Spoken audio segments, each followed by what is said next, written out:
Good morning, Thailand. My name is Alex, and I have some news updates from around the land of smiles for you today, this wonderful Wednesday, April 3rd.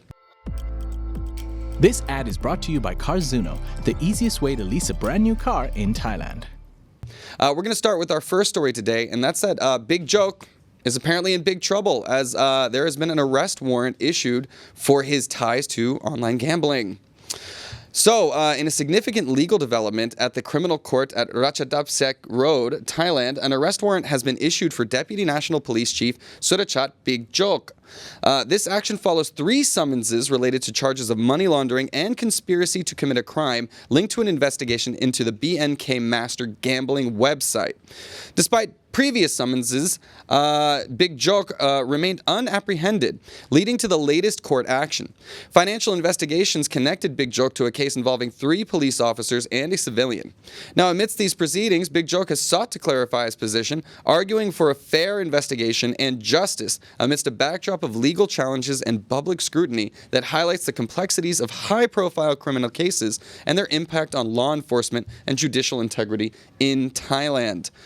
Yeah, Big Joke, big trouble. I feel like I've been saying that headline at least once a week now. So it's almost like the Donald Trump of Thailand, man. Like arrest warrants get issued, but somehow he keeps sneaking away from them.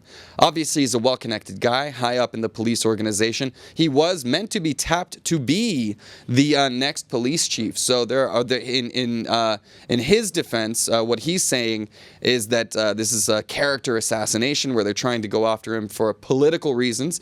However, there's a lot of smoke here, so there might be some fire. The investigations will have to reveal all, and we'll have to see how that turns out. All right, into the comments again. Okay, all right, not a lot of opinions on Big Joke. Maybe Zombie, another Thai lass, your co-anchor. Well, actually, Zombie's not in the office either today, so I don't know what's going on today, text symbol. But yeah, it would be, that is something we're floating, maybe getting a little backup help in the presenter department over here because Jay and I are just flat out so busy. But yeah, John's Journey's commenting on the actual story. Nothing new here. All right, well, I always lead with the slow one so I can get to the fun, well, the bigger story. So I don't know if you guys saw the thumbnail today, but we're going to get into this really controversial story. It's not controversial, it's justice served.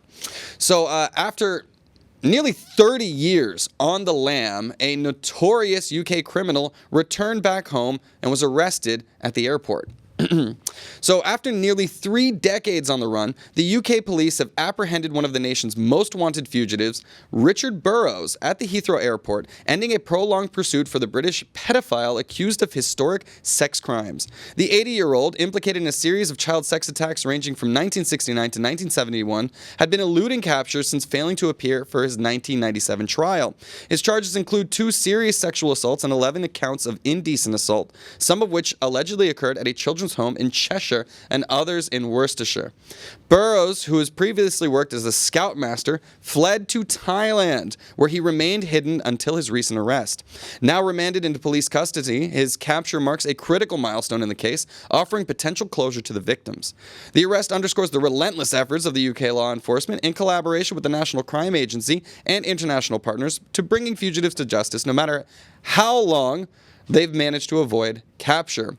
So yeah, this guy, he fled the UK, ended up in Thailand. I don't know how he was able to manage like skating by in Thailand for 25 years without ringing any alarm bells. But yeah, he went straight back to the UK after 25 years. Not sure if he thought he'd get away with it. I mean, the man's 80 years old right now. So this is a lot of justice that has been dodged for a long time.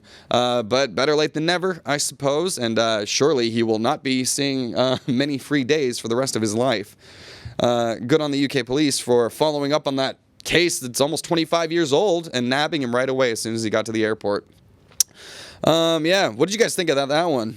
Vote for Alex the Shaven goes Danny from Greece for next Halloween. So yeah, not a lot of comments on the actual stories, huh?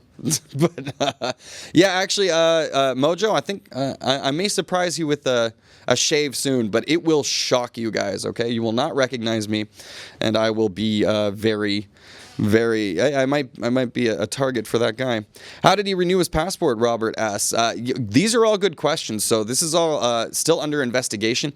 Really, how he managed to avoid detection, how he managed to stay in Thailand, sort of underground. I mean, obviously there are plenty of black market services that can be used for certain things that can sort of keep you hidden. What's also interesting is that he actually flew back. Right? Like, I feel like if you've avoided justice that long, why would you take such a risky step in actually flying back? So it's a little unclear what he was thinking, but at the same time, I'm not gonna feel too bad about a pedophile who avoided justice for so long. Now, at 80 years old, right? People feel bad for criminals at that age. It's like, no, dude, this guy got to live his life. It's truly a story of injustice. Yeah. Thank you, Scott. By the way, yeah, please hit that like button. And Tech Symbol says, I hope he wasn't active in Thailand. This is also a big problem. Actually, when I lived in China, obviously we've had other stories like teacher Luke was earlier this year or late last year. There are plenty of people who take the educational opportunities here. There are lots of teachers and just the general privilege that many expats enjoy in Asia gets taken for granted, or taken advantage of, I guess I should say, and used for all sorts of nasty things, man. So anyways, yeah, that's something that law enforcement should have a better ear to the ground about, especially if this guy can live here for 25 years and escape justice. All right. Anyways, on to our next story, guys. So we got I don't know how you guys feel about electric vehicles. Everyone in the office is becoming a gearhead and loving the sound of carburetors going boom. However, the Bangkok Motor Show has just seen a major EV presentation, and it's leading to a boom in electric vehicle sales. So the Bangkok International Motor Show is driving a significant surge in electric vehicle demand, buoyed by the introduction of new models and enticing sales promotions. Now, the vice chairman of the Federation of Thai Industries and spokesperson for the FTI's automotive industry says that automakers are attracting buyers with competitive prices and low interest rates, particularly for installment purchases. Halfway through the 12-day event, vehicle bookings have already topped 19,000 units, highlighting a robust interest in both conventional and electric vehicles. The show, which is also fostering competition among EV manufacturers with their innovative designs and technologies, is being amplified by the Thai government's EV 3.5 scheme, designed to spur EV industry growth through subsidies, tax reductions, and local production mandates. With a vision to have EVs constitute 30% of Thailand's total car production by 2030, the early months of this year have seen a remarkable 111% increase in EV passenger car sales. Yeah, good news. Obviously, another news story we did earlier was Elon Musk had a meeting with Sreta Tavisin. They're talking about opening a Tesla factory here for production of Tesla EVs. BYD sales are through the roof over here too. Yeah, not only that, I feel like I've been getting a lot more electric scooters coming and picking me up on Grab and Bolt lately. So I think that's always nice. Obviously, like Bangkok can get choked by a lot of the smog and pollution that comes coughing out of cars, and not to mention those 1970s buses that are still on the road for some reason. But yeah, I think this is generally some good news. Any Tesla owners in here? I'm not sure how people feel about Teslas anymore. Used to be like the creme de la creme of electric vehicles, but now it seems like a lot of people are catching up. Let's see, what do we say? John's Journey's asking about the last story. Was he screened when he came to Thailand? Yeah, probably. Might have been a fake ID, though. And also, it was a long time ago, right? More than 25 years ago. The systems might not have been linked up. They might not have been talking to each other. Elliot says, I will be going to the motor show this coming Sunday, and I can't wait to see new car brands there. It's a weird thing, right? Like, I always think of cars as like classic companies like Ford and General Motors and even like Peugeot and Jaguar and all that stuff. But yeah, it seems like there's a lot of people entering the market. Tesla was such a huge disruptor of the automotive market, and now Chinese companies like BYD can just do these vehicles at such a cheaper price, right? Their manufacturing costs are much lower. We'll not talk about all the intellectual property theft that goes on over there, but at the end of the day, consumers want these products at an affordable price.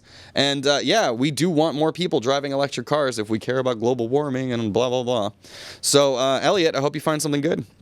Maybe you'll be in the market.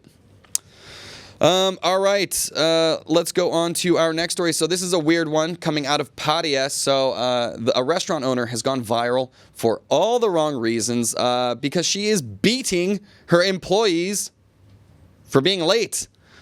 Now, a barbecue restaurant owner in Pattaya, Kun Yuadi, has sparked controversy and public outcry after a video surfaced online showing her beating an employee with a wooden stick as punishment for tardiness. The incident, which took place in front of customers and staff, led to widespread criticism on Thai social media, with many calling the punishment inhumane and a violation of human rights. Now, despite Yuadi's explanation that the beatings were agreed upon by employees as an alternative to salary deductions or suspension, citing previous financial hardships caused by such penalties, the practice drew ire from netizens and legal scrutiny. Employees, including the beaten Kun Pacharapon, defended Yuadi, describing her as a kind employer and asserting their consent to the agreed punishment. However, the backlash led Yuadi to cancel this form of discipline, reverting to salary deductions, a practice still at odds with Thai labor laws. The incident has highlighted complex issues surrounding workplace discipline, consent, and the legal framework governing employee rights and employer responsibilities in Thailand. That's a confusing story. I don't really know what to make of that one. So obviously financial punishments is going to all right, let me ask you, would you rather take a wooden paddle to the butt or be deducted, let's say, I don't know, 10% of your day's salary? I don't know. There's got to be a better way, right? It seems weird. What's interesting about this story is that the employee consented, but obviously this is coming from a position of power. The boss has a position of power over them. Also, at the same time, don't be late for work. No, this is a confusing story. Let me get into the comments and see what you guys have to say about this. Let's see. Looks like the good kind of beating, says the Wanderer. So he's not taking too much. And even like the victim of the punishment was like, hey, come on. I said it was okay. No big deal, everybody. I don't think it's not a good look. You really shouldn't be beating your employees, let alone filming it. I don't know who filmed this thing and put it online, really threw them under the bus. But it sounds like that punishment is now a thing of the past. Yeah. I'm not sure. The government is committed to a ban on corporal punishment. Why haven't they enforced it to an extent? Elliot asks a legitimate question. Thank you. Yeah, I don't think this is legal at all. Nor is the docking of wages, though. I'm not sure how the docking of wages works in Thailand. It is something. So here at the Thaiger, we do that a little bit. If people are late a certain amount of times, we have like a little jar where we have to throw in our financial punishments.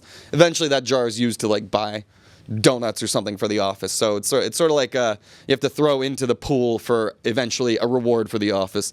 I'm not sure what how to broach this subject, right? People that are chronically late.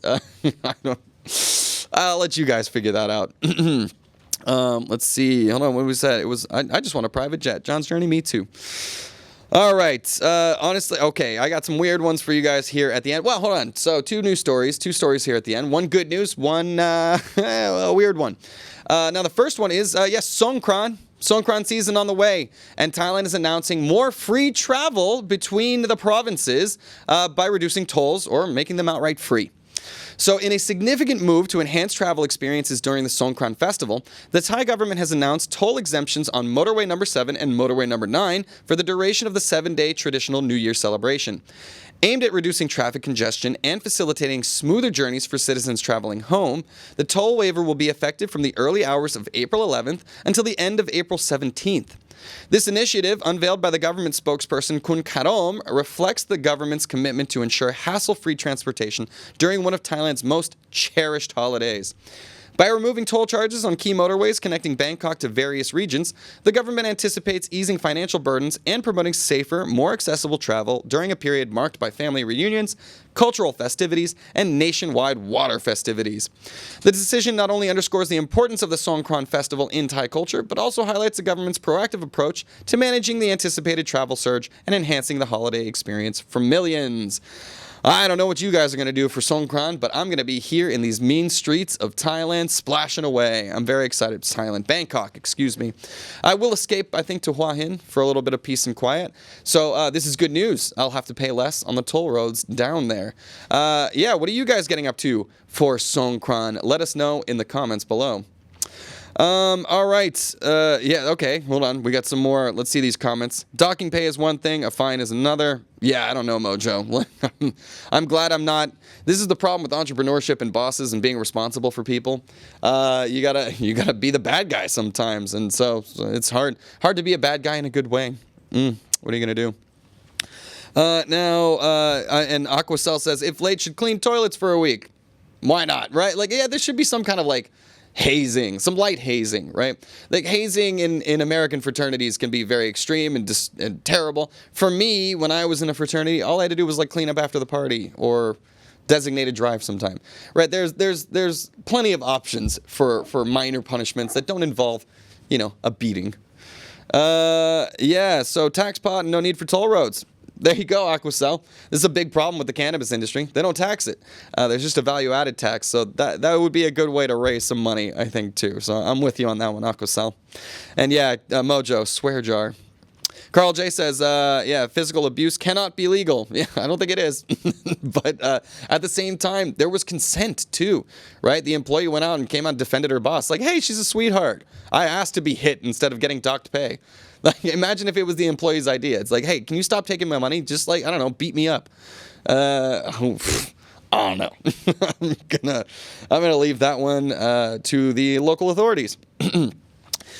Speaking of the local authorities, I got a weird last story for you. We got a graphic warning ahead. The health ministry has issued a warning against the consumption of live geckos for the treatment of sexual virility. The Department of Health in Thailand has issued a stern warning against the consumption of live geckos, debunking claims that such practices enhance sexual performance. This alert comes in response to an alarming trend among middle-aged Thai men, highlighted by a 59-year-old social media stunt of eating a live gecko for supposed sexual benefits. Health officials, including Atapol Kawasamit, Deputy Director General of the Department of Health, have emphasized the absence of scientific evidence supporting these claims, highlighting the significant health risks involved. These include potential infections from protozoa, gastrointestinal issues, and salmonella, stemming from geckos' diets and habitats. Instead, the department advises a balanced diet of rich in proteins, vitamins, and minerals, alongside regular exercise and adequate rest as proven methods for maintaining sexual health and overall well-being. What the hell, guys? I feel like in Asian cultures, this is a traditional thing, right? You've heard about rhino horns, elephant tusks as being traditional Chinese administrations of sexual virility. Live geckos is a new one for me. And yet another one that I will not be trying. Thank you very much. Stick to your little blue pills, middle-aged men. I think that'll be a lot easier. Well, anyways, guys, that does it for the news today. My name has been Alex, and it will be Alex tomorrow when we'll be back with all of our subscribers for another episode of Good Morning Thailand. You can always find more stories about politics, celebrity gossip, weather, sports, all of that stuff on thethaiger.com. And until next time, have a good day.